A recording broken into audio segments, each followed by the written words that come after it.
Mesdames et messieurs, ils ont beau nier, mais la Russie vient d'établir, oui, le nom des pays qui ont le plus de mercenaires sur le terrain en Ukraine qui combattent l'armée russe. Ah oui? Et qui est-ce qui fait ça? C'est le patron de la République populaire de Donbass. Ah oui! Et vous allez entendre tout à l'heure, oui, les noms des pays occidentaux qui ont le plus de mercenaires sur le terrain en Ukraine. Tout simplement, comment les Russes ont fait pour classifier ces pays-là. Mesdames et messieurs, ceux qui sont en captivité, oui, en captivité dans les géoles de monsieur Vlado. Ceux qui sont les plus nombreux en captivité, vous savez, les Russes, ils ont employé le terme captivité exactement. Comme on met en captivité les rats, ou les léopards, ou les lions, ou les chacals enragés. Et donc, chères dames, chers messieurs, chères demoiselles, je vous ai dit que, vous savez, parfois je mets de l'humour dans ce que je fais pour détendre un peu l'atmosphère. Je ne veux pas que vous soyez concentrés comme ça, là, comme des robots. Non, riez, souriez. Ça, c'est très important. Ça fait partie du métier que nous faisons là. Alors, chères dames, chers messieurs, chères demoiselles, mais avant tout, d'abord, permettez-moi de vous dire, de partager largement la vidéo dans tous les groupes possibles. Je vous ai dit que l'objectif, notre objectif, c'est le 1 million d'abonnés. Et donc, chaque personne, avant de visionner mes émissions, vous devez directement partager sur vos différentes pages, vos différents profils, pour que vos amis, vos 5000 amis, vos 4000 amis puissent entrer en contact avec nos émissions et puissent être sous la même longueur d'onde d'information que nous autres. Donc, je vous supplie, partagez ces émissions dans tous les groupes possibles.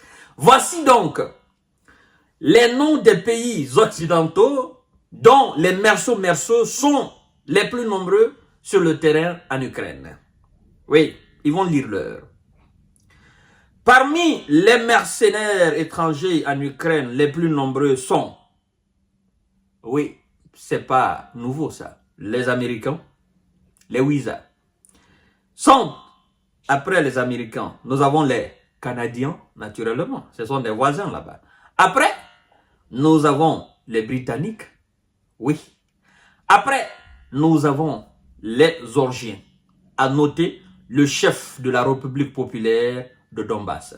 Donc, nous avons les WISA, nous avons le Canada, nous avons la Grande-Bretagne, nous avons la Géorgie. Bon, vous savez, la fois dernière, on a fait la déclaration comme quoi M. Emmanuel Macron avait déjà des troupes sur le terrain, mais c'est lui qui a fait la déclaration, nous a dit qu'il y a une centaine d'éléments. Donc, 100 personnes, c'est pas vraiment nombreux. D'accord? Mais que ce qui est prévu, c'est l'envoi de 1500. Donc, pour le moment, il n'y a que 100 personnes. Et qu'ils sont là pour des objectifs et des missions très bien précises. Donc, par rapport aux Américains, les Français sont derrière. Par rapport aux Canadiens, aux Britanniques, aux Georgiens, les Français sont derrière. C'est ce que ça veut dire. Donc, pas dit qu'ils ne sont pas nombreux, mais ils sont derrière, mesdames et messieurs. Partagez la vidéo dans tous les groupes possibles. Alors, d'après Denis Pushilin, vous savez, c'est le patron de la République populaire de Donbass. Oui. D'après Denis Pushilin, ce sont principalement les ressortissants de ces pays qui se trouvent en captivité. Oui, par ailleurs, pour le moment, sous sa main, il n'y a aucune information fiable selon laquelle les troupes françaises, n'est-ce pas, seraient en train de combattre. N'est-ce pas, combattent déjà dans le Donbass, a-t-il noté, l'a précisé, dans le Donbass. Voilà. Autre déclaration de M. Denis Pushilin, chères dames, chers messieurs, chères demoiselles. Les informations sur les crimes de guerre réalisés par l'armée ukrainienne parvenaient, n'est-ce pas, de Mariupol, Volnovka et Advika. Les crimes de guerre révélés et les faits sur les charniers avec les signes de torture, voilà, torture, font l'objet d'une enquête. Tous les crimes, n'est-ce pas, du régime de Kiev feront l'objet d'enquête. Les auteurs seront punis. Les forces russes ont détruit 6 chars Abrams sur l'axe d'Advika. Alors, mesdames et messieurs, quand la Russie dit que ça sera puni, il faut avoir peur. Il faut déjà commencer à s'inquiéter. Parce que la punition de la Russie, c'est indescriptible au fait. Vous comprenez? Maintenant, revenons sur le sujet des merceaux. Je crois que M. Joe Biden nous a menti. Quand je dis nous a menti, tout au début des hostilités en Ukraine, il a fait une déclaration, il a fait une sortie où il a demandé à son peuple américain de ne pas s'y rendre en Ukraine. Il a dit clairement, ça a été relayé par les médias occidentaux, n'allez pas du tout en Ukraine, n'allez pas là-bas. Mais ça, c'était officiel.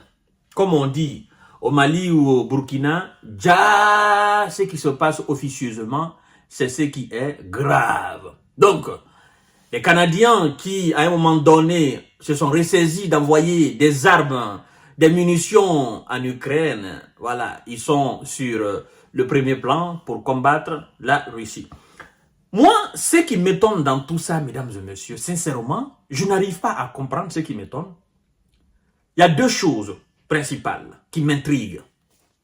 La première, c'est que les gars qui combattent en Ukraine, que ce soit les Ukrainiens, que ce soit les Français, les Britanniques, les Américains, les Canadiens, les Italiens, les Espagnols, peu importe leur nationalité, mais du côté occidental, ce sont des soldats qui ont reçu des formations de haut niveau des différentes armées occidentales.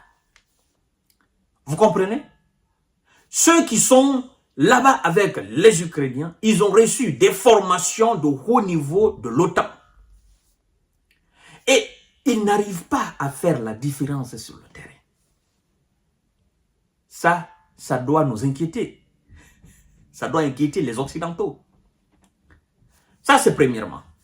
Deuxièmement, les soldats ukrainiens qui combattent la Russie depuis 2022 jusqu'à nos jours, les 99% ont été formés par les Occidentaux dans les écoles de formation militaire occidentales. Il y en a qui ont été formés par les Américains, il y en a qui ont été formés par les Britanniques, il y en a qui ont été formés par les Français, il y en a qui ont été formés par les Danois, par les Hollandais, par même les Australiens, si je ne me trompe pas. Donc, ils ont reçu des formations de type otanienne même. Même si on peut nous dire que ce sont des formations anticipées, des formations de 6 mois, 4 mois, mais ce sont des gens qui ont réussi des formations issues des écoles de guerre occidentales. Et donc, aujourd'hui, c'est la formation occidentale et la formation russe sur le terrain. Et donc, je comprends mieux pourquoi les Occidentaux sont réticents, n'est-ce pas, à envoyer leurs soldats sur le terrain.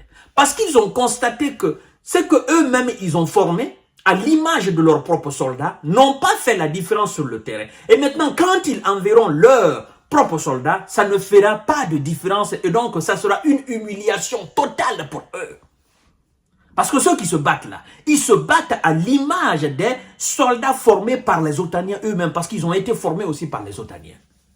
Donc ça se fera double humiliation. Pour le moment, ils peuvent dire non, bon, nous contentons seulement de former les soldats ukrainiens, de les assister logistiquement, et puis voilà, de les guider, nous nous contentons de cela. Or, ce sont les véritables moyens occidentaux qui sont mis à leur disposition, mais ils n'arrivent pas à faire la différence. Et donc, qu'on nous dise maintenant que c'est l'armée occidentale qui est engagée face à l'armée russe et qu'après une année de guerre, ça ne fait pas de différence, ça fera une humiliation totale pour les Occidentaux. Ils ne pourront jamais supporter cela. Donc, ils vont préférer alors gâter tout, mais mettre le feu partout, qu'on ne parle plus de Russie, qu'on ne parle plus de l'Occident. Et puis, voilà, qu'on gâte tout, quoi, comme la Seconde Guerre mondiale, qu'on gâte tout. Et puis, après, les survivants vont réaliser le reste du monde après nous, quoi. Parce qu'ils ne pourront jamais supporter l'humiliation. Ces gens, ils sont à l'image, en fait, d'un lion acculé qui n'a autre solution que de se défendre. C'est ça aujourd'hui leur position. Quand vous les acculez, vous les acculez, vous les acculez, vous les acculez. Nous avons vu l'exemple avec les Américains, n'est-ce pas, pendant la Seconde Guerre mondiale. Quand ils ont compris qu'ils ne pouvaient pas, n'est-ce pas, battre les Japonais sur la terre, après avoir essayé alors toutes les armes qu'ils avaient, quand ils ont compris qu'il fallait déployer les gros moyens, parce qu'il faut quand même que les gens sachent que l'Amérique s'est battue pendant longtemps avec le Japon. L'Amérique n'a pas su anéantir le Japon et le Japon n'a pas capitulé. L'arme fatale a été utilisée quand les Américains ont compris que s'ils n'utilisaient pas cela, ils allaient perdre la guerre. C'est ce qui s'est passé. Donc ça veut dire quoi? Ça veut dire que si les Occidentaux venaient à sentir l'humiliation, mais sans précédent, l'humiliation, dernier cri face à la Russie, ben ils se diront, ben écoutez, mieux vaut gâter tout maintenant que de parler de négociation, parce que le monde ne va plus nous écouter. De toutes les façons, ils ne sont plus écoutés. Mais ils se diront, ben le monde ne va plus nous écouter, on n'aura plus d'influence, on aura tout perdu si on ne gâte pas tout. Donc c'est en ce moment, les Américains et la France aussi qui possèdent l'arme nucléaire du côté occidental, naturellement qu'ils vont entrer à la danse. Sincèrement, même si Vladimir Poutine dit que lui, son objectif n'est pas de provoquer une troisième guerre mondiale, ben, les humiliations du côté occidental, ils ne pourront pas supporter. Voilà, chères dames, chers messieurs, chers demoiselles, ce sont les deux choses qui m'intriguent. Ceux qui sont là, ce sont les Occidentaux. Même si on est dit que ce sont des Ukrainiens, mais ils ont reçu la formation occidentale. C'est comme un intellectuel, quelqu'un qui a étudié en France, n'est-ce pas? Quelqu'un qui a étudié en France, quelqu'un qui a étudié dans les écoles, dans les universités françaises, Sorbonne, machin, il finit. Il va dans un pays pour travailler. Donc, lui, il n'a reçu d'éducation scolaire que l'éducation française. Donc, si certainement il échoue là-bas, ben ça voudra dire tout simplement que l'école française a échoué de ce côté-là. Donc, s'il réussit, ben l'école française sera vantée. C'est ça, au fait, même si la personne n'est pas d'origine française, même si la personne n'est pas d'origine américaine, mais ça sera la formation des universités américaines qui seront mises en cause, là, parce que, voilà, vous comprenez? Donc, ces gens, aujourd'hui, qui sont passés par les écoles militaires occidentales, naturellement, ces écoles-là sont mises en cause, parce que on ne sent pas l'efficacité sur le terrain. Point barre.